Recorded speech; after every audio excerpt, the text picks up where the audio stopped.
आज का टॉपिक है ऑस्ट्रेलिया स्टडी वीजा।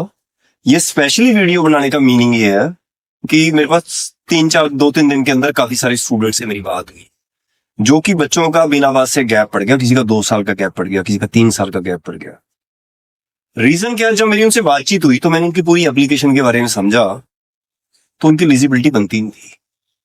यानी कि कंसल्टेंट क्या कर रहे हैं कि एप्लीकेशन लगा रहे हैं, एम्बेसी तक जा रही है, बच्चा लाखों रुपए का नुकसान उठा रहा है। और कई बार क्या होता है, इतनी कंडीशन भी नहीं होती कि इतना पैसा का नुकसान उठा सके, और बच्चों का गैप भी बढ़ जाता है। तो इससे बचने के लिए हमें करना क्या है, ये पूरे टॉपिक को क्लियर करेंगे। किन बच्चों को एप्लीकेशन करनी है और किन बच्चों को एप्लीकेशन अपनी नहीं करनी, ये पूरा क्लियर है। अगर ये वीडियो आपको अच्छी लगी तो इसको लाइक और सब्सक्राइब जरूर करना और दोस्तों से शेयर करना, क्योंकि हो सकता है जैसे आपके साथ जो आप वीडियो देख रहे हो, आपको अगर सही लगी ये चीज तो अपने दोस्तों से शेयर करोगे, हो सकता है उसको भी कोई बेनिफिट हो जाए पूरी वीडियो सुन के। अब स्टार्ट करते हैं वीडियो।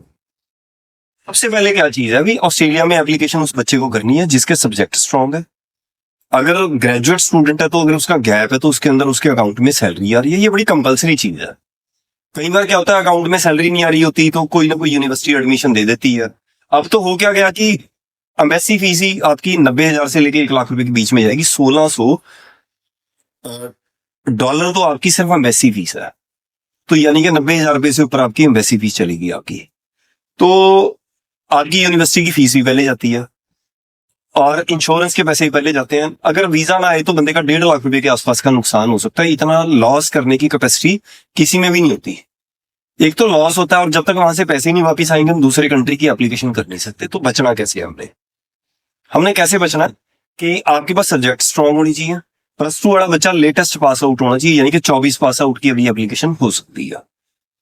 उसके बाद भी आप 24 पास आउट है, बच्चे के नंबर भी अच्छे हैं, वही बच्चा कर सकता है जिसकी आईटीआर फैमिली की बड़ी स्ट्रांग है।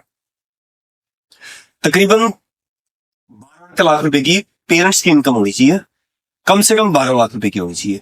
एक आप बीच में स्पॉन्सर ऐड कर सकते हो, वो चाचा, मामा, ताया, दादा दादी, नाना नानी, बुआ भी लगा सकते हैं, मासी को भी ऐड कर सकते हैं।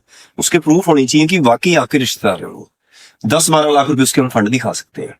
एक बंदा लगेगा सब में से, कोई ऐसे नहीं कि सारे लगा देंगे।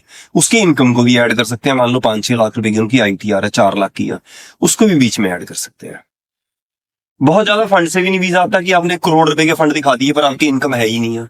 यानी कि आपकी इनकम है तो उसके ऊपर वीजा है, अकेले फंड के ऊपर वीजा नहीं है।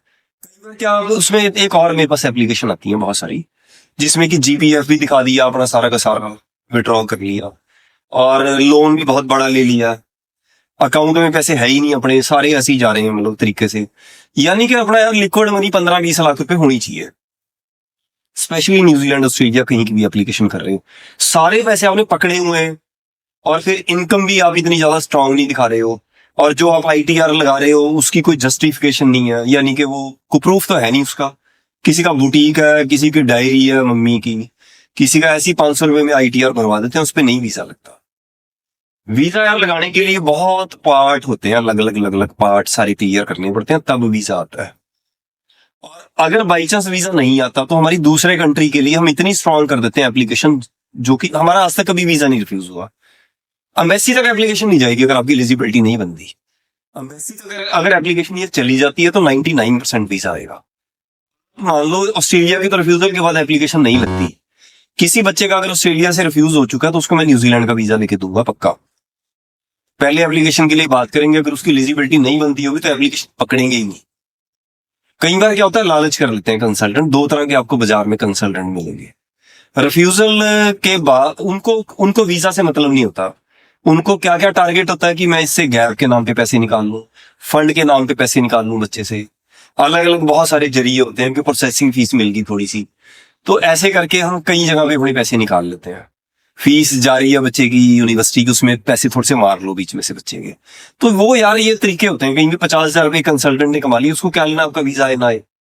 हाइक वीजा बड़ी ट्रांसपेरेंसी से काम करता है। जब हम एप्लीकेशन स्टार्ट करते हैं बड़ी माइनर सी अमाउंट लेके, 5,000 रुपये ज्यादातर लेते हैं, मेजोरिटी में कंट्रियों में लेते हैं।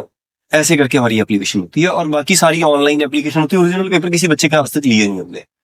बाकी कंट्री टू कंट्री है, आपकी एप्लीकेशन में कितना ज्यादा काम होगा तो उसके हिसाब से आपसे बात करेंगे। और ऐसा नहीं होगा कि ज्यादा पेमेंट नहीं हम लेते किसी भी कंट्री की।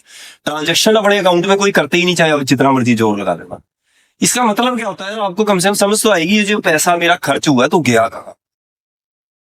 एक क्या होता है, आपको बड़ा कोई कार्ड बना लेना, मान लो क्रेडिट कार्ड बनवा लिया आपने, कोई वीजा कार्ड बनवा लिया, कोई मास्टर कार्ड बनवा लिया, रुपए कार्ड के ऊपर अकाउंट में से पेमेंट इंटरनेशनल ट्रांजैक्शन नहीं होती है। तो हमने मतलब ये मान के चलना है कि सारी ट्रांजैक्शन हमने अपने डायरेक्ट अकाउंट से करनी है, किसी कंसल्टेंट के अकाउंट में 100 रुपए भी नहीं डालने। मैं कनाडा के बारे में बता देता हूँ आपको।